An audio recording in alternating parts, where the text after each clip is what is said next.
سورہ رحمان کا ڈاکٹر فضا نے ذکر کیا بڑا خوبصورت. تو اگر ہم دیکھیں نا تو اس میں پاکستان بھی ہمیں نظر آتا ہے. جو جن نعمتوں کا اس میں ذکر ہوا, ہمارا ملک بہت ہاں بڑی نعمت. تو نزول قرآن کی بھی آج اور وجود پاکستان کی بھی آج ہم نے بات کرنی ہے. علامہ صاحب. بسم اللہ الرحمن الرحیم. اللہم صلی علی محمد و آل محمد وعجل فرجہم. قرآن کریم رب اور مخلوق کے درمیان رابطے کی سب سے عظیم اور آخری کتاب ہے, اور اس کتاب کی آمد کے بعد رحمت کے سارے دروازے اور رابطے کے سارے دروازے اللہ سے کھلے ہوئے ہیں. یہ اگر ایک انسان, ایک فرد بشر اپنے خالق اور اپنے رازق سے بات کرنا چاہے اور یہ چاہے کہ وہ اس کا رب اس سے گفتگو کرے, تو بہترین ذریعہ یہ کتاب ہے.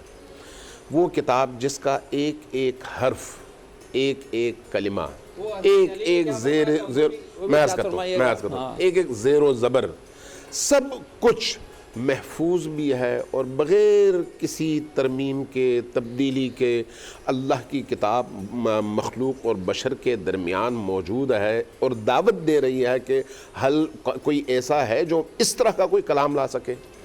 یعنی تا قیامت آنے والے انسانوں کو یہ چیلنج بھی کرتی ہے کتاب کہ مجھ جیسی کوئی کتاب کوئی لا سکے تو لا کر دکھا. کیا بات. چونکہ ابتدا سے لے کر انتہا تک سارے کا سارا قرآن اعجاز ہے.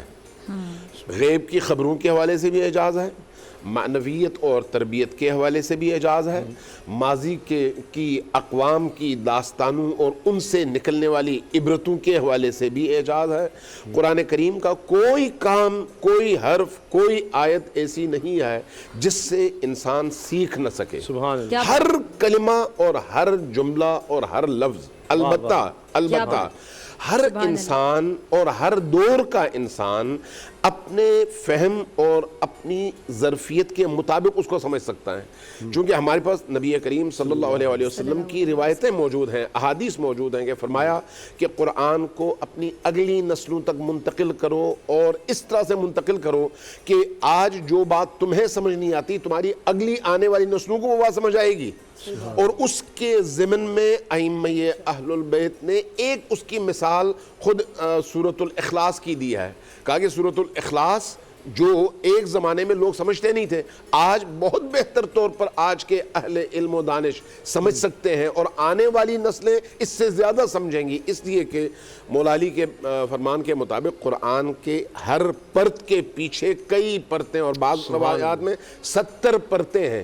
آپ اس کا ظاہر دیکھ رہے ہیں, وہ ظاہر ہٹائیں گے تو اس کے پیچھے 70 باطن ہیں, اور ان میں سے ہر باطن کے پیچھے پھر کئی بطون ہیں. تو اس لیے جو انسان جتنا اوپر کی جانب جائے گا اتنا زیادہ قرآن کو سمجھے گا.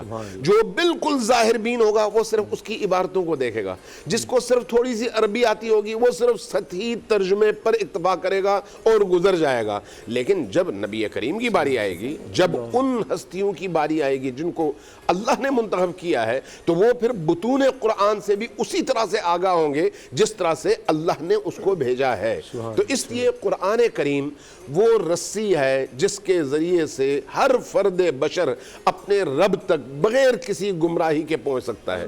لیکن یہ یاد رکھیے کہ قرآن صامت ہے, خاموش ہے, بولنے والا نہیں ہے. جب بولنے والا نہیں ہے تو پھر ہر شخص اپنی مرضی کے مطابق ڈھالنے کی کوشش کرتا ہے قرآن کو.